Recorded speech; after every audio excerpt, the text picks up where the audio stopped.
জান্নাতুল সুমাইয়া হিমির নতুন নাটকের কিছু দৃশ্য প্রকাশ্য আসতেই আবারও শুরু হয়েছে আলোচনা সমালোচনা।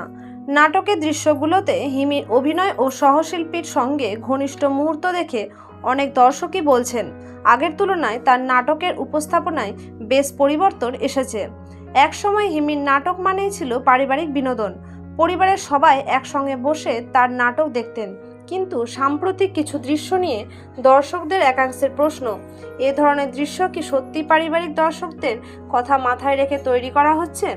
তবে অন্যদিকে অনেকেই বলছেন একজন অভিনেত্রী হিসাবে চরিত্রের প্রয়োজন অনুযায়ী বিভিন্ন ধরনের দৃশ্য অভিনয় করার স্বাধীনতা তার রয়েছে, তাই শুধু কয়েকটি দৃশ্য দেখে পুরো নাটকের বিচার করাও ঠিক হবে না।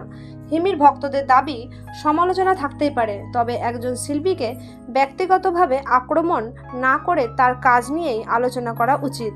আর নির্মাতাদের উচিত দর্শকদের রুচি ও পারিবারিক দর্শকদের বিষয়টি মাথায় রেখে দৃশ্য নির্বাচন করা।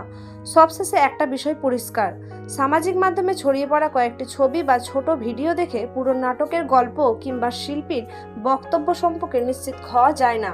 তাই সম্পূর্ণ নাটক না দেখে কোনো সিদ্ধান্তে না যাওয়াই ভালো। ধন্যবাদ।